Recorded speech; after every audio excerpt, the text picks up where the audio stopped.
안녕하세요. 오늘도 사연살롱을 찾아주셔서 감사합니다.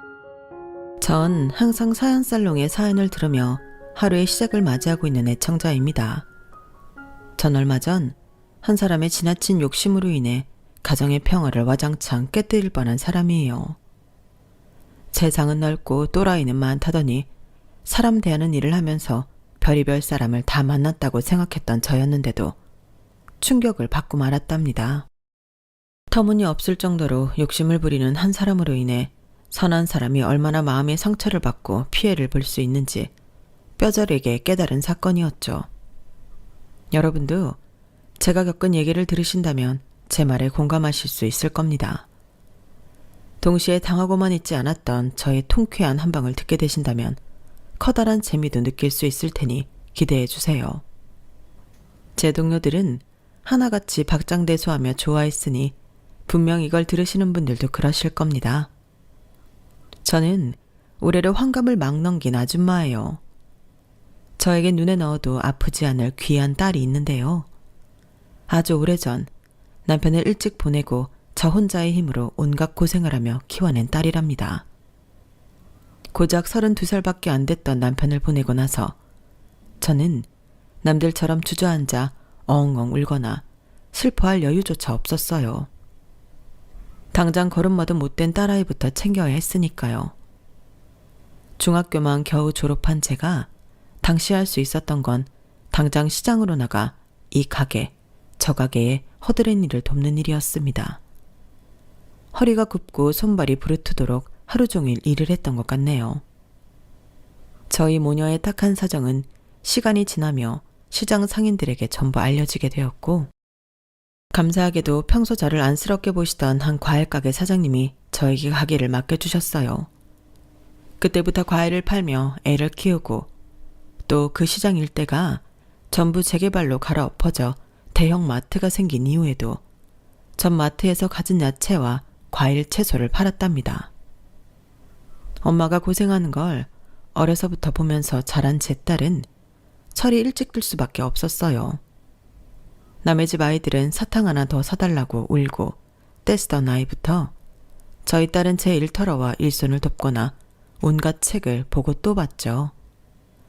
그런 모습이 오히려 안쓰러웠던 제가 딸에게 친구들이랑 같이 나가서 놀라고 등을 떠밀어도 딸아이는 딱 잘라 거절했어요. 떡볶이 사장님이 그러는데 엄마랑 내가 행복해지려면 돈이 필요하대. 돈이 많아지려면 책을 많이 읽어야 한댔어. 내가 이거 많이 읽어서 엄마 돈 많이 벌게 해줄게. 그럼 우리 행복해질 거야. 네 나이엔 그러지 않아도 돼. 떡볶이 사장님이 괜히 그러는 거야. 동네 애들이랑 학교도 같이 다닐 텐데 친구 없이 학교 다니게 되면 어쩌려고 그래. 얼른 애들이랑 나가 놀아. 싫어. 난 걔네들보다 엄마가 더 소중해. 딸이 그런 모습에 저는 늘 마음이 미어지는 것 같았죠. 그리고 딸의 모습이 저에게는 굉장한 자극이 되었어요. 딸이 원하는 게 공부라면 그거라도 원 없이 시켜주기 위해 저는 더 열심히 일을 했죠. 그런 저의 모습이 주변 사람들에게 좋게 보였는지 마트에 오시는 손님들도 절 굉장히 좋아해 주었고 회사에서도 절 높게 평가를 해주었어요. 저는 점점 높은 자리에 올라 나중에 마트의 절반을 관리하는 업무까지 맡게 되었답니다. 직급이 올라가면서 벌이도 덩달아 오르게 되었고요. 덕분에 저희 딸 대학 자금만큼은 알차게 모을 수가 있었어요. 어려서부터 속이 깊던 제 딸은 돈도 많이 벌고 어려운 사람도 도울 수 있는 일을 하고 싶다며 간호사가 되길 꿈꿨어요.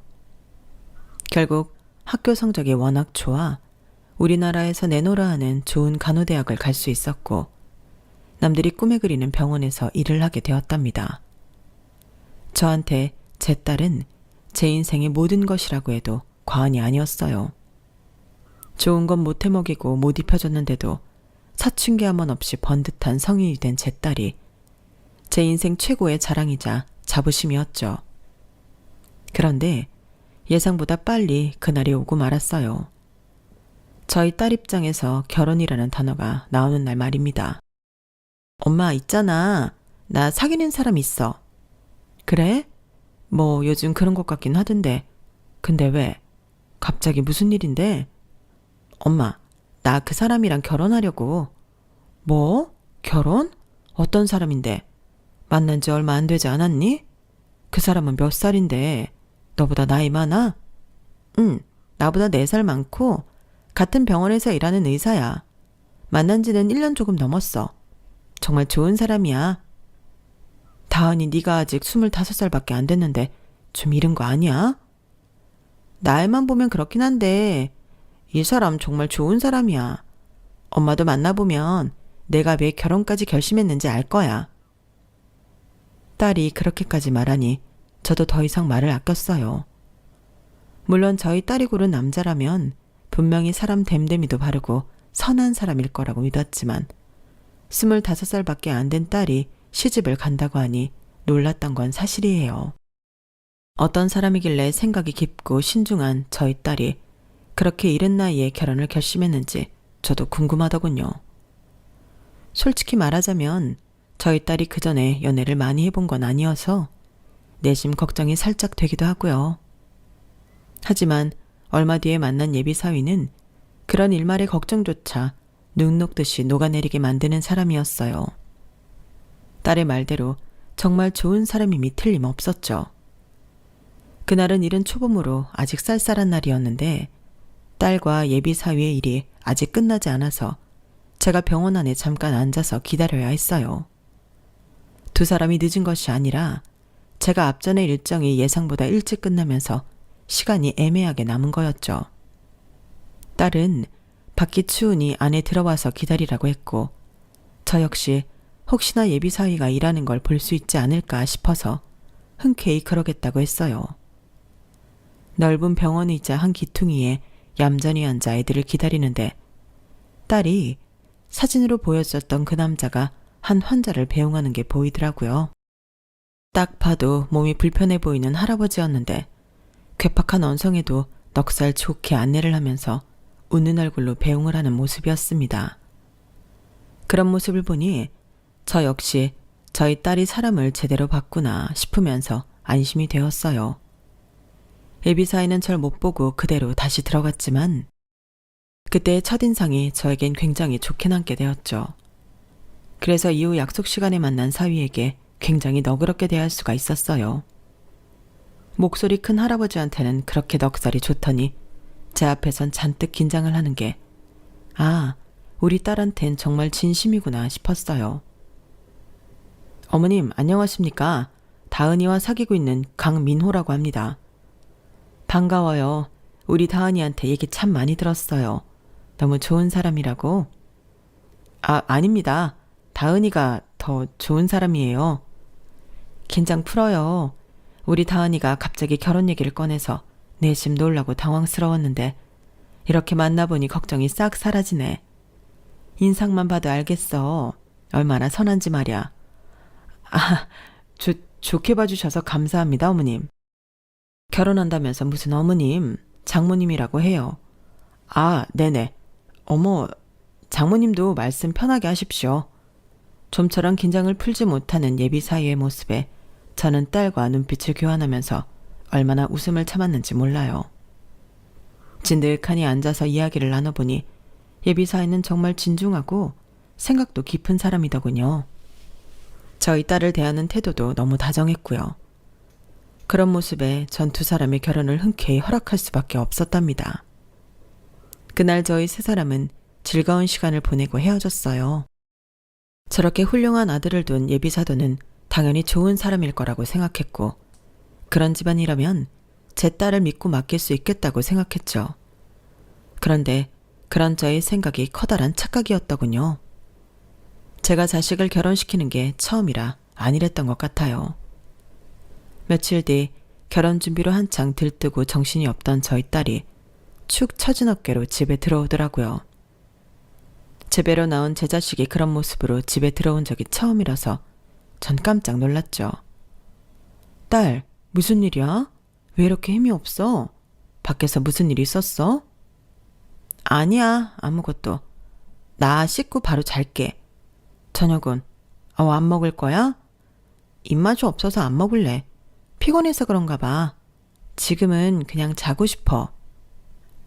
밥도 안 먹고 바로 방으로 들어가는 딸을 보며 무슨 일이 더 있냐고 물어보기도 어려웠어요. 간호사 일 처음 시작할 때도 그런 표정은 안 짓던 딸이었는데 저까지 걱정이 되어서 밤잠을 설칠 정도였죠. 딸은 그 이후로도 며칠 동안이나 기운이 없었어요. 한 일주일쯤이 지나서야 점점 평소의 모습을 되찾더라고요.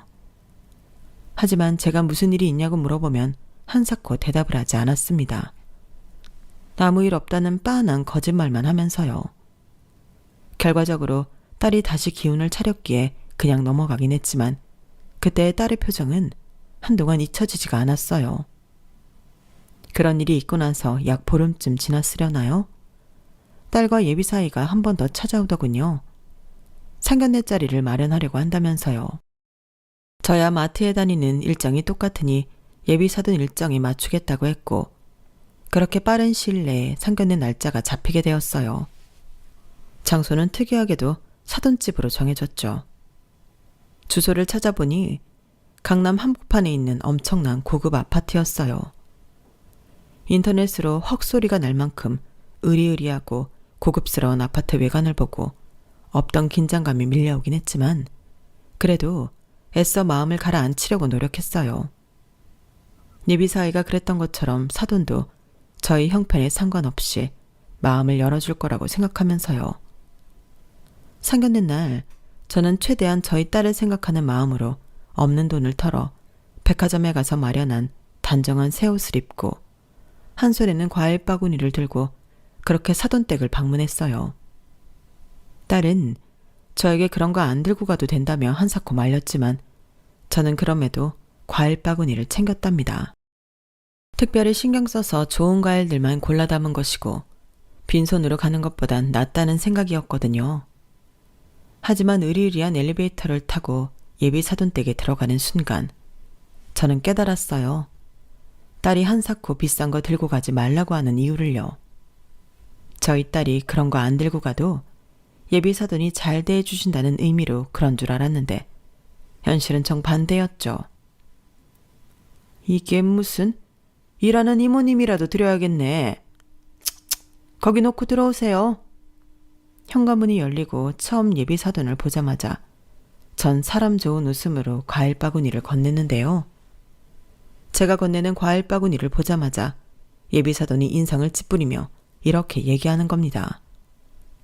대놓고 면박을 주니 사람을 그렇게 많이 대해본 저도 순간 뭐라 반응을 할 수 없었어요. 아침 드라마랑 현실은 달라서 예상치 못하게 무례한 말을 들으니 아무 말도 꺼낼 수가 없더라고요. 딸아이는 멋쩍은 표정으로 제 손을 잡고 안으로 들어갔어요. 기분이 상한 채로 집안에 들어섰는데도 실내 인테리어가 고급스럽다는 걸 인정할 수밖에 없더군요. 벽면에 걸려있는 그림도 엄청나게 비쌀 것 같았고 조명이며 가구 하나하나가 단조로운 듯 하면서도 굉장히 우아했어요. 앞서 그런 모욕적인 말을 들었음에도 저도 한낱 보잘것없는 일반인인지라 어쩔 수 없이 위압감이 드는 건 사실이었어요.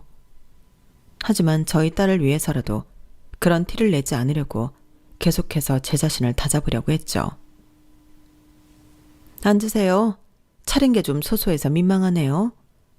아니에요. 무슨 레스토랑에서나 볼 법한 음식들이 한가득인데요. 사돈께서 고생이 많으셨겠네요. 이렇게 대접해 주셔서 감사해요. 다은이 오늘 오전까지 근무하다 왔다는데 간호사 일이 얼마나 힘들어요? 좋은 거라도 먹여야죠. 물론 우리한텐 소소한 상이긴 하지만. 엄마. 예비사돈이 묘하게 저희 집안을 깔보는 듯한 말을 하자 예비사이가 낮은 소리로 제재를 해주었어요. 하지만 예비사돈은 얼굴색 하나 안 변하고 우아한 말투로 말을 계속 이어갔습니다. 그래서 사돈 생각은 어떠세요? 다은이한테 얘기는 들으셨겠죠? 다은이 일 말이에요. 네? 무슨 얘기를요? 엄마, 그 얘기는 이미 끝났어요. 저는 제 아내가 자기 일을 하는 게 좋다니까요. 대체 무슨 얘긴데요? 전 들은 바가 없어요. 다은이 직장 말이에요. 결혼하면 일은 그만두고 저희 집으로 들어와서 살림을 좀 배우라고 했더니 애들이 하나같이 반대를 하지 뭐예요. 사돈도 아시다시피 간호사 일이 얼마나 힘이 드나요? 그나마 다은이가 우리 민호같이 번듯한 직장 가진 남자 만나서 다행이지. 아니었으면 노후 대비는커녕 중장년 대비조차 힘들었을 거예요. 제 말이 맞죠? 저는 그제서야 얼마 전 제 딸이 어두운 표정으로 집에 들어왔던 이유를 알 수 있었어요. 제 딸은 자신의 일에 굉장한 자부심을 가진 아이였습니다. 그래서 결혼하면 일을 관두라는 사돈의 말에 당연히 반대를 할 수밖에 없었겠죠. 저는 사돈의 눈을 똑바로 쳐다보며 얘기했어요. 아니요, 전 그렇게 생각 안 해요. 요즘 색시들이 누가 결혼했다고 일을 관두나요? 더군다나 우리 다은이는 지금 번듯한 직장이 있는데 말이에요. 강서방도 다은이가 일을 관두지 않길 바라는데 저희가 뭐라고 애들한테 강요를 해요? 다은이가 얘가 왜 이렇게 순진한가 했더니 사돈 닮아서였네요. 당연히 애들은 어리니까 그렇게 생각하겠죠. 하지만 저희는 세상을 더 오래 살아봐서 알잖아요. 여자가 밖에서 돈 버는 게 말처럼 어디 쉽냐고요. 게다가 저희 아들이 바빠서 내조해줘야 하는 것도 한두 가지가 아닐 텐데 일까지 하면서 그걸 어떻게 다 챙긴다는 거예요? 고작 몇 푼 벌겠다고 그렇게 아등바등 살아야 할 이유가 없잖아요. 엄마, 그만하세요. 저번에 얘기 다 끝났잖아요. 저는 다은이가 좋아하는 일을 뺏고 싶지 않다니까요. 그리고 장모님 처음 뵙는 자리에서 어떻게 이런 얘기를 할 수가 있어요? 넌 아무것도 모르면 가만히 있어. 원래 남자들이란 결혼 전과 후가 다른 법이야. 그럼 네가 일도 하고 살림도 알아서 하겠다는 거야? 내가 너 그러라고 손에 물 한 방울 안 묻히고 귀하게 키웠는 줄 알아?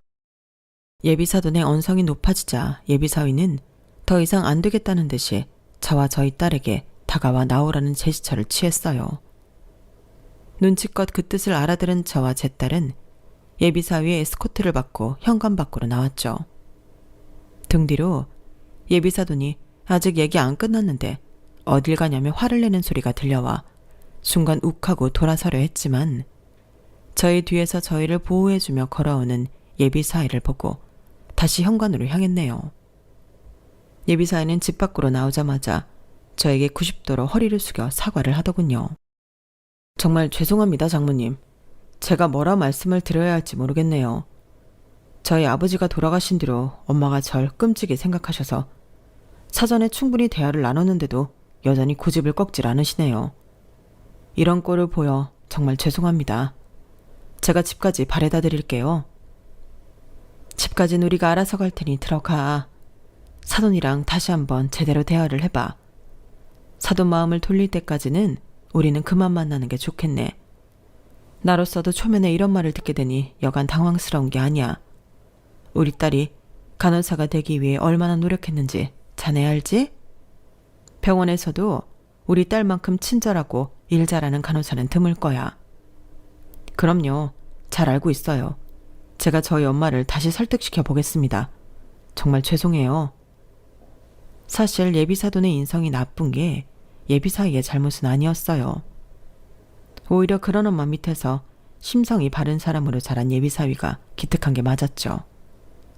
하지만 당장 제 딸은 속상한 표정을 감추지 못한 채 눈물이 그렁그렁했고 저 역시 그 꼴을 당하고 기분이 좋을 리 없었어요. 그래서 예비사위한테는 인사 한마디도 하지 않고 곧장 엘리베이터를 타고 내려왔습니다. 집으로 돌아오는 길에 저는 딸과 허심탄회하게 이야기를 나눴어요. 짧지만 깊은 대화였죠. 저희 딸은 자신의 커리어와 결혼 사이에서 무엇을 더 우선적으로 생각해야 할지 모르겠다며 눈물을 흘리더군요. 저는 섣부른 말을 뱉을 수가 없었습니다. 어떤 사랑은 죽음이 갈라놓아도 영원할 수가 있다는 걸 전 이미 남편을 통해서 알고 있었거든요. 그렇지만 동시에 제 딸이 자신의 커리어를 억지로 포기하는 걸 볼 수도 없었어요. 제가 할 수 있는 말이라곤 찬찬히 생각하자. 찬찬히. 넌 아직 어리고 시간이 많아. 너무 힘들면 좀 찬찬히 생각해도 된다. 라는 말뿐이었어요. 커리어도 그렇고 연인도 그렇고 새로운 무언가를 만나면 사람 마음이 변하기도 한다고 그렇게 살아가는 사람들도 많다고요. 제 부족한 위로가 그래도 효과가 있었는지 제 딸은 다음 달부터 더 이상 침울해하진 않았어요. 대신 차분하게 이것저것을 생각하는 듯 했죠. 어려서부터 워낙 영특한 아이였으니 전 그저 얌전히 기다렸습니다. 눈치를 보니 예비 사위와의 결혼 준비는 관둔 것 같은데 아직 헤어지진 않은 것 같았어요. 뭔가 결정을 내리면 나한테 말해주겠지 하면서 저는 그저 묵묵히 있었어요. 그렇게 차분하고 잔잔한 나날들이 이어졌죠. 어느새 저희는 여느 때처럼 평범한 하루하루를 보내고 있었는데요. 그런데 별안간 그 잔잔하던 일상을 깨뜨리는 커다란 돌덩이가 날아오더군요. 그리고 그 돌멩이는 정확히 저에게 날아왔어요. 평소와 다름없이 마트에 출근해서 일하던 저는 점심 식사를 마치고 들어오는 길에 황당한 광경을 목격하게 되었어요. 마트 한가운데에 예비사돈이 머리끝부터 발끝까지 명품으로 휘감은 채 꼿꼿하게 서 있는 거예요. 같이 일하는 동료가 제 쪽으로 후다닥 오더니 왜 전화를 안 받았냐고 속삭이더라고요. 그제서야 핸드폰을 무음 모드로 해놓았다는 게 생각이 났죠.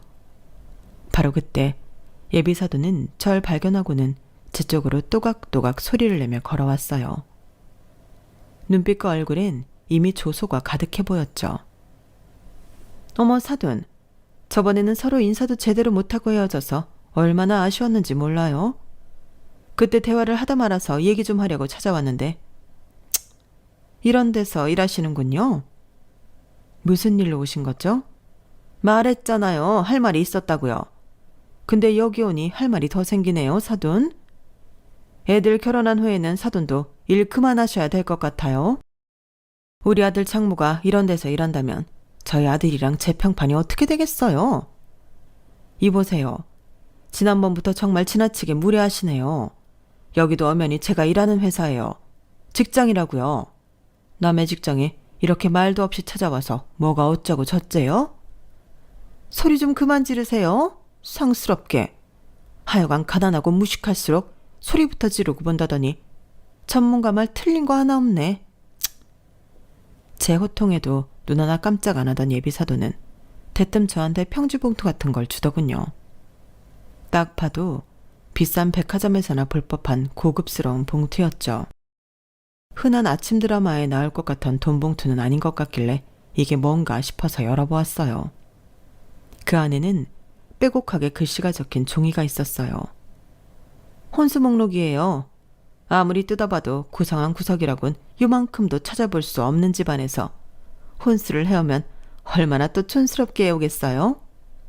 상상만 해도 머리 아프니까 그냥 제가 적어준 대로 사와요. 이게 무슨 침대 하나에 2천만 원을 해요. 소파도 1,000만 원에 슬리퍼가 200만 원?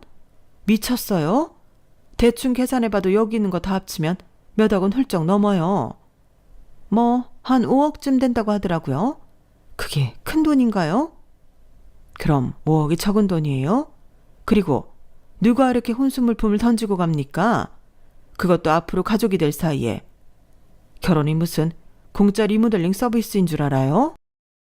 5억이라는 돈 저희는 별로 크지 않아서요. 이제 아시겠어요? 지금 그쪽 딸이 얼마나 대단한 집에 시집 오려고 하는지? 그렇다고 내가 뭐 결혼을 반대를 해요? 뭘 해요? 이렇게 직접 찾아와서 친히 방법까지 알려주고 있잖아요. 사돈 입장엔 무려 돈 많은 의사 사위가 생기는 건데 이 정도는 예의상이라도 해야 하는 거 아니에요? 정 못하겠으면 뭐 파혼이라도 하시든가. 뻔뻔하고 고압스러운 그 여자의 말에 저는 순간 머릿속에서 무언가 뚝 끊어지는 것 같았어요. 그 싸가지 없는 말에 절대 지고 싶지가 않더군요. 저는 천천히 종이를 다시 접어 봉투에 넣었습니다.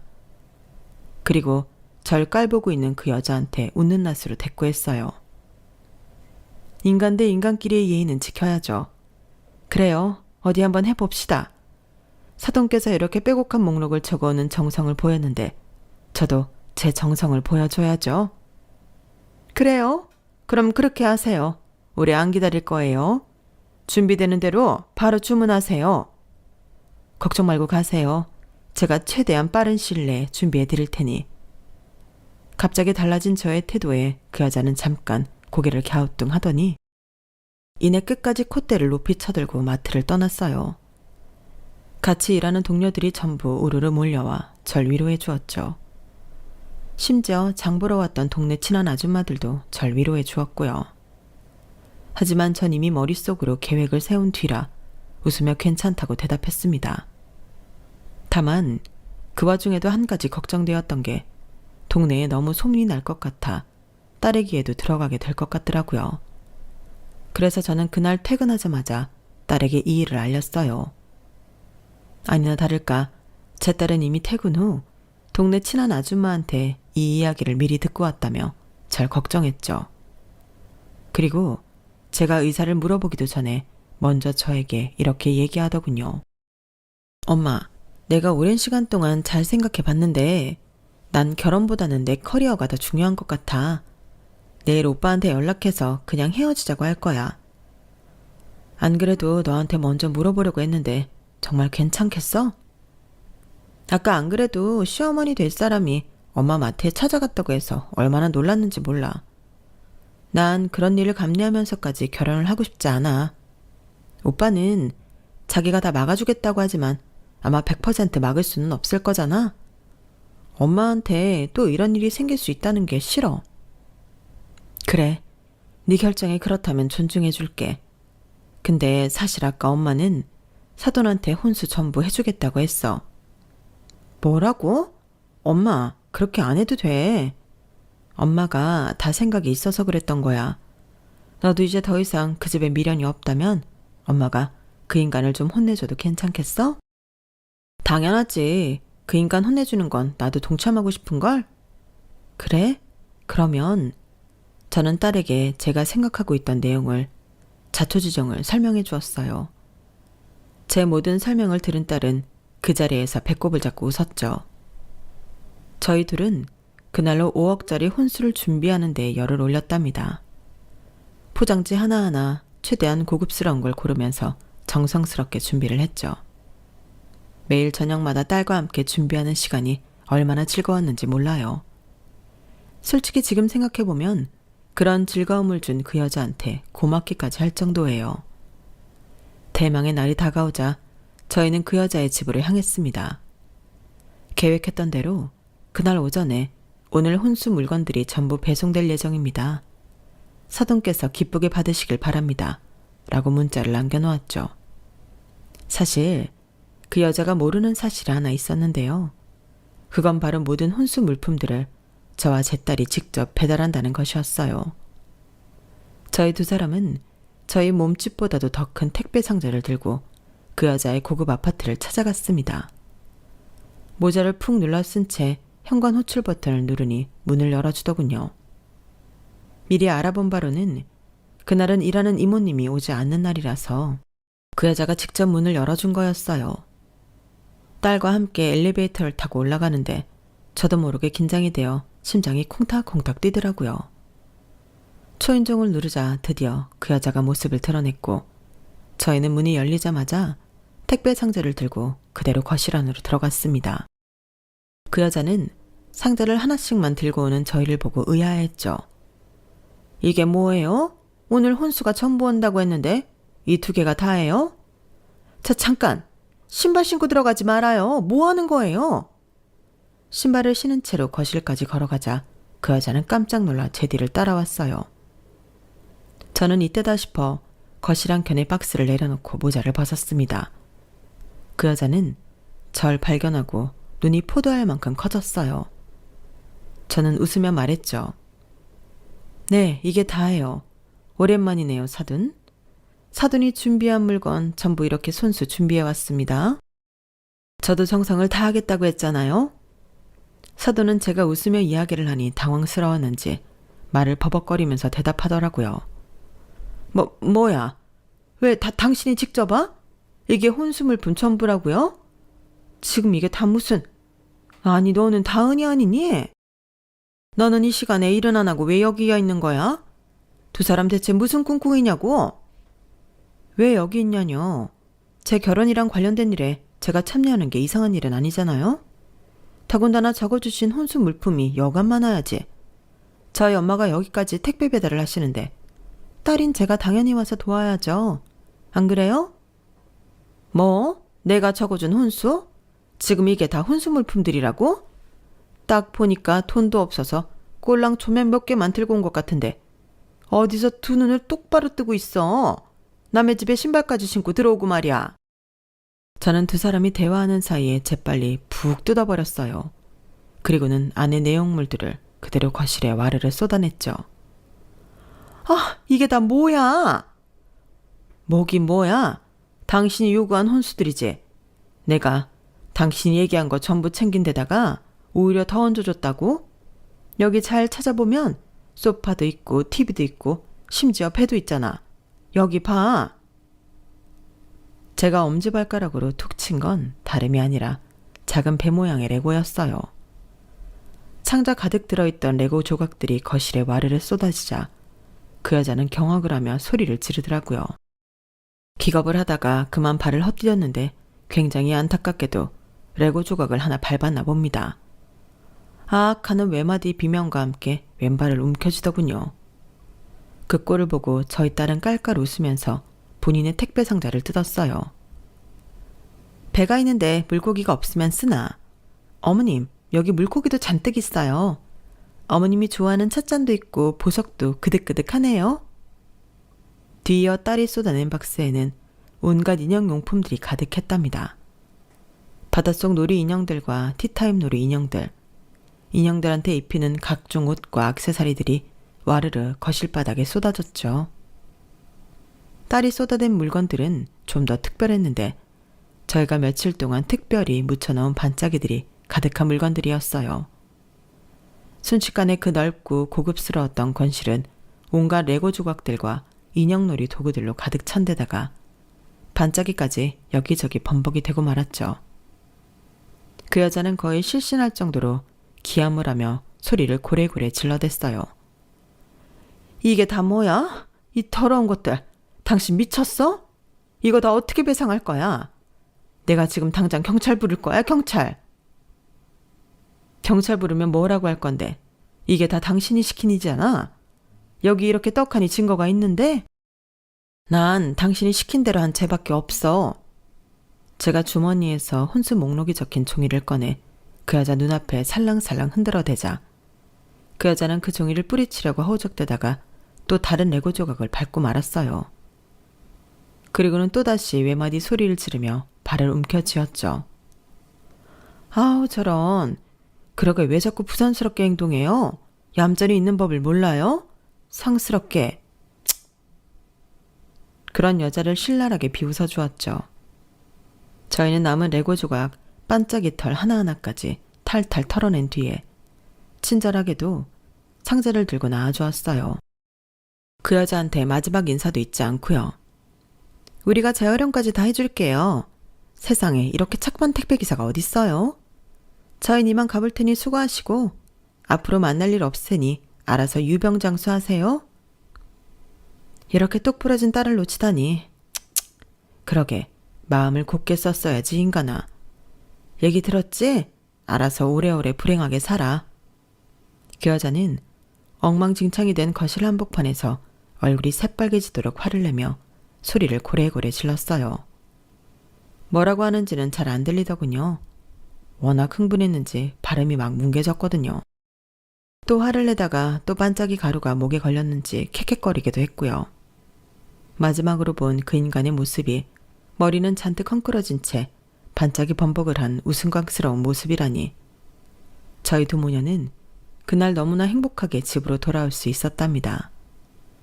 그리고 바로 다음 날 예비사위가 저희 집을 찾아왔어요. 처음엔 누가 초인종을 누르길래 마침 딸이 퇴근할 시간이어서 무슨 일이지 하고 인터폰을 봤더니 예비사위더라고요. 제가 무슨 일인가 싶어 밖을 나가니 예비사위는 저에게 화난 목소리로 이렇게 얘기하는 겁니다. 어제 저희 엄마 집안을 테러하셨다고 들었습니다. 지난번 일 제가 그렇게 사과를 드렸는데 너무하신 거 아닙니까? 저희 엄마가 그 일로 충격이 엄청 크시단 말입니다. 지금 그 소리를 하려고 여기까지 직접 찾아온 건가? 난 또 그 사람이 뭐 대단한 게 다친 줄 알았네. 충격이야 받아야지. 남의 딸 속을 그렇게 뒤집어 놨으면 말이야. 몸만 안 다쳤으면 됐다는 말씀이에요? 너무하시네요. 저는 엄마가 반대하셔도 다은이랑 끝까지 결혼에 성공하려고 했어요. 엄마를 끝까지 설득할 생각이었다고요. 그런데 엄마를 이렇게 충격받게 하면 어떡해요? 자네, 이렇게까지 화를 낼 수 있는 사람이었나? 그럼 그날 상견례 자리 때 지금처럼 단호한 말투로 사돈한테 맞서지 그랬어. 그 여자가 나랑 내 딸 가슴에 대못을 받고 있는데 그럼 우리가 그 꼴을 참았어야 해? 그러니까 제가 사과를 드렸잖아요, 그날. 지금 사과했다고 유세 떠는 거야? 사과할 일을 애초에 하질 말았어야지. 자네가 사과하면 내가 무조건 자네를 용서해야 한다는 건가?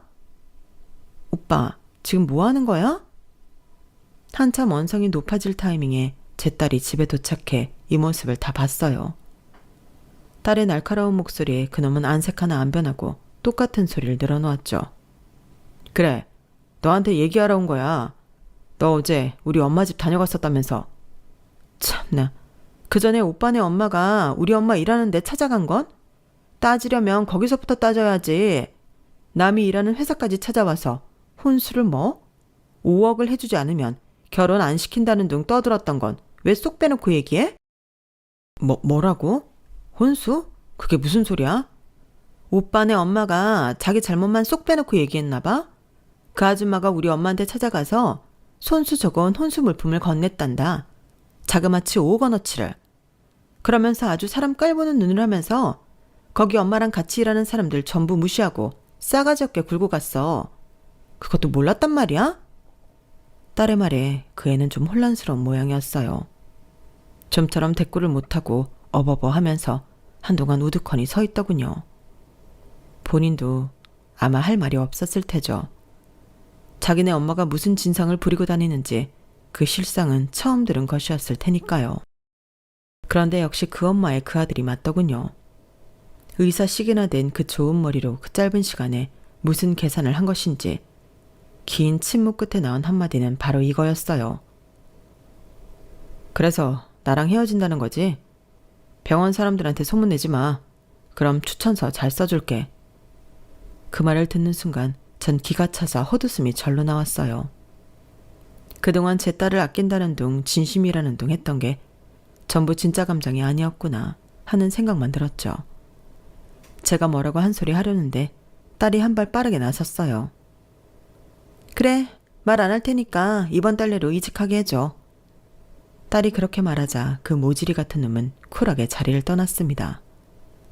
그놈이 간 뒤 저는 살면서 한 번도 안 해본 욕을 마구 쏟아낼 만큼 화를 냈어요. 어디서 저런 반푼이 같은 게 들러붙었나 하면서요. 하지만 제 딸 역시 그 엄마의 그 딸이었는지 그냥 절 보면서 씩 웃더라고요. 걱정 마 엄마. 내가 다 생각이 있으니까. 딸이 호언장담을 하는 순간 저도 마음이 다 놓이면서 한순간에 화가 사라졌죠. 제 딸은 정말로 한 달 안에 다른 병원으로 자리를 옮길 수 있었어요. 원래 다니던 병원과 완전히 반대 방향인데다 교통이 더 편리해 출퇴근이 쉬운 곳이었죠. 새 병원에서 만난 사람들과도 빠르게 친해질 수밖에 없었다고 합니다. 왜냐면 제 딸의 파운스토리가 너무 재미있었기 때문에요. 워낙 시원하고 통쾌한 복수극 때문에 동료들은 재미있어하며 저희 딸과 급속도로 친해지게 된 거죠. 그리고 제 딸이 노린 것도 바로 이거였어요. 간호사들의 세계에도 정말 좁아서 새로 옮긴 병원에서 한 얘기가 기존 병원에까지 흘러들어갔다는 겁니다. 소문이라는 게 원래 그렇잖아요. 한 번, 두 번 사람들의 입방아를 타다 보면 눈덩이처럼 불어나는 게 소문이죠. 그 모지리는 수많은 간호사들에게 마마보이, 오억남 등의 별명을 얻으며 놀림거리가 되었다고 해요. 나중에야 본인도 본인 소문을 들었는지 길길이 날뛰었다고 하는데 이미 새 직장에 넘어온 딸이 그놈을 무서워야 할 이유는 하나도 없었죠. 나중에는 그놈도 제 딸을 험담하려고 했다는데 이미 평판이 안 좋을 대로 안 좋아진 그놈의 말을 믿는 사람은 아무도 없었다고 해요. 게다가 유능한 제 딸은 새 병원에서 일 잘한다고 이미 인정을 받았고요. 저희는 그 모든 일들이 다 끝나고 평화로운 나날들을 보내고 있답니다. 저는 최근에 들어온 젊은 직원을 통해 요즘 사람들은 상견례 때 진상 피는 시댁을 만나면 오히려 조상님이 도왔다고 생각한다는 얘기를 들었어요. 그 얘기를 들으니 그 여자와 그 여자의 모질이 같은 아들놈이 생각이 나더군요. 전 사실 그 전까지는 그 여자만 없었으면 두 아이가 결혼해서 잘 살았을 거라고 은연중에 생각하고 있었거든요. 그래서 그 여자가 그 모든 평화를 깬 범인이라고 생각했는데 요즘 젊은 사람들은 그게 아니라 애초부터 그 아들도 걸러야 하는 놈이었다고 생각한다니 신기했어요. 여러분의 생각은 어떤가요? 제 이야기를 들으신 분이라면 의견을 남겨주세요. 제 이야기는 여기까지입니다. 들어주셔서 감사드려요. 항상 건강하시고 행복하세요. 여러분, 사연 댓글에 응원과 현명한 조언 부탁드려요. 좋아요와 구독은 저에게 큰 힘이 됩니다. 오늘도 좋은 일 가득하세요.